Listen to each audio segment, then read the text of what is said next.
Which is more important, one thoughts or one deeds? All deeds follow thoughts. There cannot be deeds without there having first been pattern in thought. Moreover, all thoughts have a tendency to clothe themselves in their physical counterpart. One's dominating thoughts, that is, the thoughts one mixes with the emotions desire, hope, faith, fear, hate, greed, enthusiasm, not only have the tendency to clothe themselves in their physical equivalent, but they are bound to do so.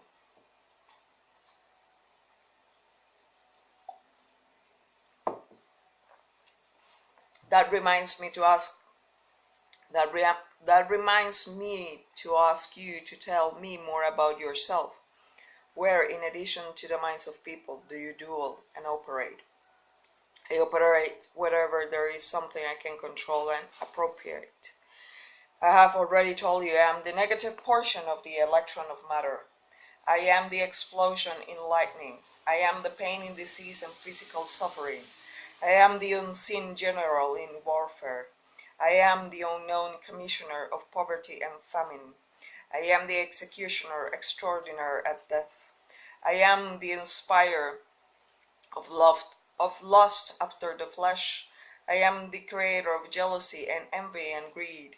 I am the instigator of fear. I am the genius who converts the achievements of men of science into instruments of death. I am the destroyer of harmony in all matter of human relationships.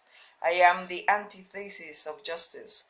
I am the driving force in all immorality.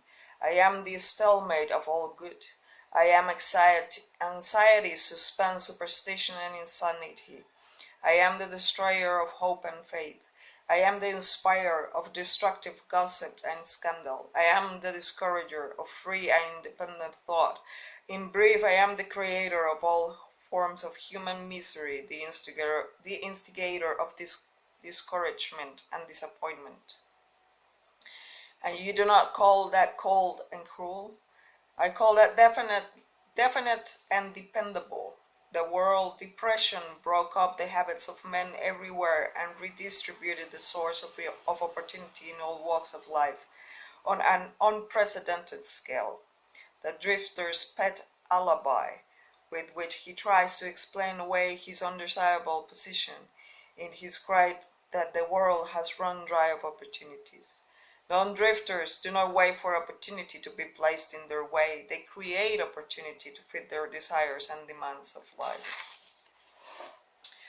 Are non-drifters smart enough to avoid the influence of hypnotic rhythm? No one is smart enough to dodge the influence of hypnotic rhythm. One could just as easily avoid the influence of the law of gravity. The law of hypnotic rhythm fixes permanently in the dominating thoughts of men, whether they be drifters or not drifters.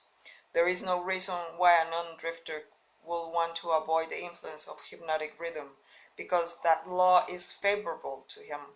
It helps him convert his dominating aims, plans, and purposes into their physical replicas.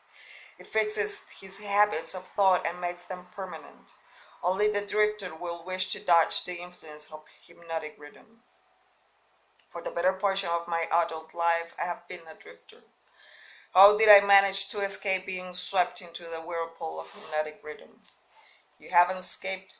The major portion of your dominating thoughts and desires since you reached adulthood had been a well-defined, definite desire to understand all the potentialities of the mind.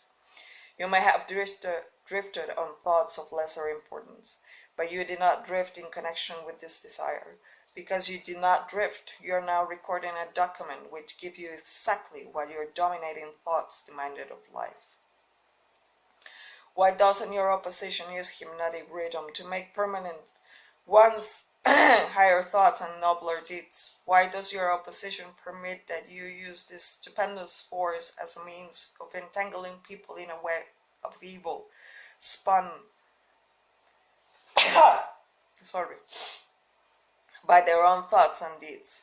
Why does your opposition not outwit you by bonding people with thoughts which build and lift them above your influence?